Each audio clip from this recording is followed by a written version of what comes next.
안녕하세요, 미쯔 여러분, 미쯔윤입니다. 정말 오랜만에 이렇게 인사드리면서 콘텐츠를 촬영하는 것 같아요. 제가 오늘은 박지훈 전문가로서 여러분들께서 가장 궁금해하시는 무엇이든 물어봐 Q&A를 준비를 했습니다. 아무래도 주식을 하시면서 계적 관리, 그 다음에 좀 효율적으로 회전율을 극대화시키는 방법이라든지 이런 노하우들이 여러분들 궁금하실 것 같아요. 그래서 가장 궁금해하시는 질문들을 제가 받아서 답해드리는 영상을 찍게 되었습니다. 시청하시기 전에는 구독, 좋아요, 알림 설정 부탁드려요. 3년 정도 전까지만 해도 제가 뭐 테마라든지 아니면 쇼츠 이렇게 다양하게 만들면서 컨텐츠에 대한 시도를 많이 해봤는데 결국에는 제가 이렇게 하나하나 올린 영상들이 커리큘럼이 되고 여러분들 학습에 굉장히 도움이 되신다라고 하니까 제가 자주자주 이런 컨텐츠적인 것들을 영상으로 많이 만들어 보도록 하겠습니다. 2년째 방송만 계속 해오는 것 같아요. 최근에는 한 2-3달 동안 오전에 라이브 단타 매매 하면서 여러분들이랑 시장에 대한 호흡을 함께 하고 있는데 너무 재밌더라고요. 역시 재밌는 건 혼자 즐기는 게 아니라 같이 즐길 때 진짜 시너지가 나오는 것 같습니다. 자, 그래서 오늘 제가 지난번에 한번 쭉 여쭤봤어요. 어떤 것들이 가장 궁금하세요? 제가 영상 만들어 드릴게요 하니까 첫 번째 분할 매수 궁금해요. 두 번째 분할 매도 궁금해요. 세 번째 종목별 각 비중 관리 어떻게 하시나요? 네 번째 손절은 어느 가격을 잡아야 되나요? 다섯 번째 지지선과 저항선을 어떻게 긋는지 모르겠어요. 여섯 번째 목표가 어떻게 설정하시는 건가요? 어떻게 그렇게 목표가까지만 정확하게 가는지 신기합니다. 자, 일곱 번째 종가 매수 종목 선정. 이거면은 거의 그냥 박지훈을 복제시켜달라는 거 아닌가요, 여러분들? 자, 다 알려드릴 수 있는데 결국에는 여러분들 아셔야 될 게 제가 이 방법들을 저만의 기준들을 다 알려드려도 여러분들께서 꾸준한 연습과 나만의 그런 패러다임이 딱 구축이 돼요. 그 아이덴티티가 딱 정확하게 나만의 기준과 원칙, 그 다음에 여러 가지 스킬들을 직접적으로 경험해보면서 체득을 하셔야 합니다. 꾸준하게 반복적인 학습과 참여가 필요하고요. 그 다음에는 이후로는 그냥 미쯔유님은 처음에 어떤 매매를 했나 궁금합니다. 자, 그 다음으로는 전문가님 트레이드 기법을 제대로 설명해주시면 좋겠어요. 첫사랑 기법 말씀하시는 거죠? 자, 그 다음에 아침에 어떤 종목이 얼마까지 가는지 알아보는 기준이 궁금합니다. 질문 주셨습니다. 자, 지금부터 시작해보도록 할게요. 시청하시기 전에는 구독, 좋아요, 알림 설정 부탁드려요. 자, 다시 한번 제가 강조 드립니다. 저 이제 1만이 얼마 안 남았거든요.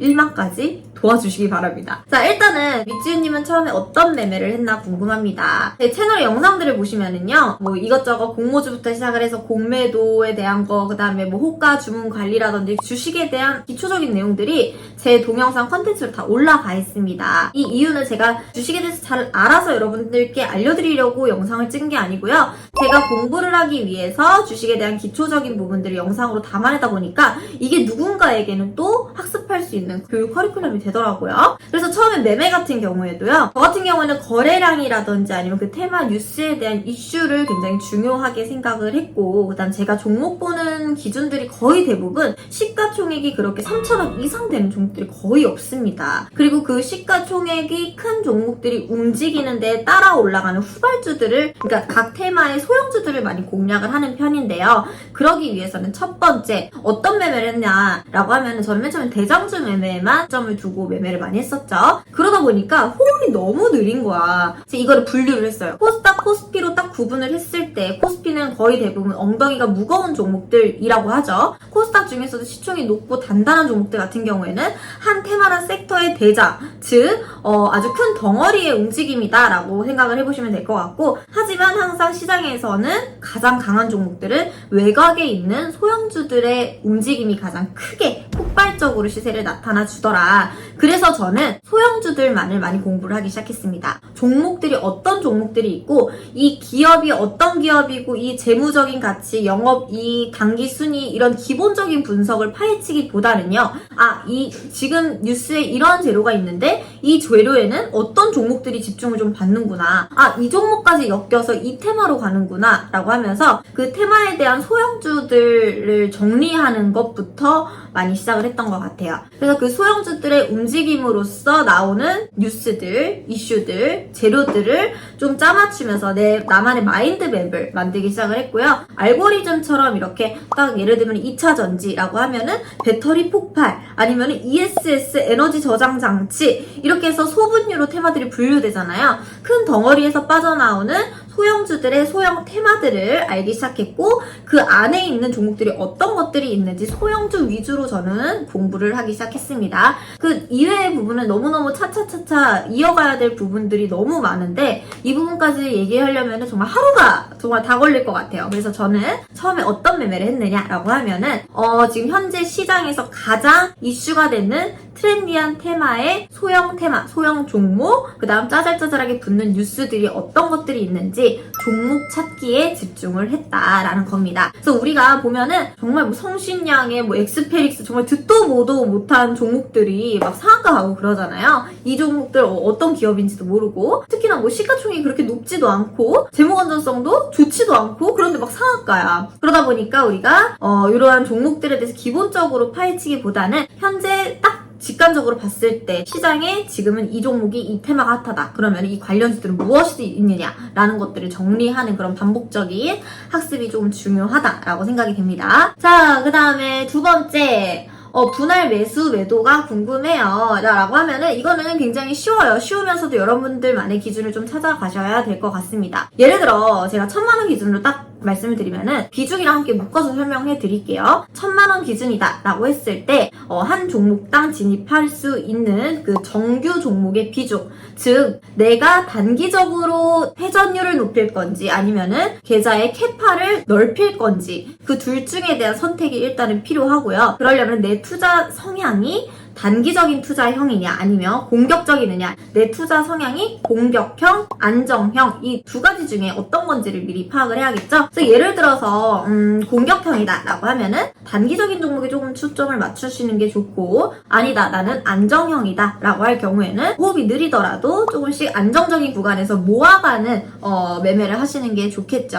그래서 첫 번째로는 내가 공격형인지 보수형인지 이 두 가지 중에서 여러분들께서 파악을 하셔야 되고요. 예를 들어 공격형이다 라고 했을 때, 내가 선택을 했을 때 반드시 무언가는 챙겨가지만 무언가를 잃을 준비도 되어 있어야 됩니다. 자, 우리가 공격형이라고 해서 매일매일 수익을 가득가득 많이 빨리빨리 보면 너무너무 좋겠지만 시장이 호락호락하지가 않죠. 그렇기 때문에 내가 빠르게 버는 만큼 그만큼 빨리 잃을 수도 있다라는 거를 여러분들께서 반드시 인지를 하고 시장에 접근을 하셔야 됩니다. 자, 무조건적으로 뭔가를 내가 가져가려면 무언가는 내가 내줄 준비도 되어 있어야 해요. 그 각오가 없으시다면 주식 투자를 하지 않으시는 게 맞습니다. 자, 이거를 조금 보완하고 싶다라고 하면 긴 호흡형으로 안정형으로 투자 성향을 좀 바꿔가시는 게 좋겠죠. 그래서 저는 이 복합적인 거를 다 가지고 가고 싶다라고 하시는 여러분들의 니즈를 너무나도 잘 압니다. 그렇기 때문에 공격형과 보수형의 그 두 가지 그 갈래 사이, 나는 빠르게 매매도 하면서 계좌의 캐파도 늘리고 싶다라고 하시는 분들에 대한 분할 매수 비중 같은 경우에는요, 저는 종목의 캐파를 늘리기 위해서는 어느 정도 기다림을 감수해야 된다라고 생각을 합니다. 시장에서 하루 종일 한 5개에서 7개의 테마가 계속 순환이 되는데요. 오전부터 오후까지. 자, 이 테마가 다시 한번 부각을 받으면서 순환매가 돌 수 있는 테마 있느냐, 다시 한번 슈팅이 나올 수 있는 재료를 가지고 있느냐를 또 파악을 해야 되고, 그 회전 주기별로 이 테마가 간다고 해서 그 다음날 다다음날 계속 가는 건 아니거든요. 그렇기 때문에 오늘 보안이 강했다 그러면은 그 내일도 보안 테마가 강할 것인지, 아니면 그 다음날에는 양자 테마가 강할 것인지, 그 다음날에는 정책 테마가 강할 것인지, 이런 테마별로 호흡할 수 있는 여유를 두고 종목의 캐파를 키울 때에는 종가 매매 기준, 내가 안정적이고 반드시 수익권 범위를 잡을 수 있는, 내가 딱 확신 있게 종목 진입을 할 수 있는, 올바른 단가에 살 수 있는 종가 매수 기준으로 매매를 하시는 게 맞다라고 생각이 되고요. 어쨌든 간에 지금 돈이 들어온 구간에 맞춰서 우리가 진입하는 종가 매매 방식을 저는 선호하고 있기 때문에 저는 종가를 이렇게 말씀드려요. 가장 핫했던 테마를 합리적인 가격에 구매할 수 있는 자리가 바로 종가이다 라고 설명을 드리고, 그 종가 기준으로 많이 빠졌을 때 추가 매수할 수 있는 구간인지도 명확하게 파악을 할 수 있는 가격의 단가가 바로 종가다 라고 생각이 됩니다. 그래서 종가 매매 기준으로 좀 계좌를 순환시켰을 때는 여유롭게 호흡하면서 수익은 안정적이고 확실하게 챙길 수 있는 건 종가 매매다. 기다리더라도 반드시 수익을 준다. 손절이 없게끔 우리가 종합적으로 안정적으로 계좌 관리를 할 수 있는 건 종가다라고 저는 설명을 드리고요. 근데 나는 단타도 하고 싶어. 근데 기다리는 건 못 하겠잖아요, 여러분들. 막 바로바로 막 수익 났으면 좋겠고 매일매일 매수 매도 누르고 싶고 거의 이제 중독자만 이렇게 마우스 하면서 딸깍딸깍 하고 싶죠, 여러분들.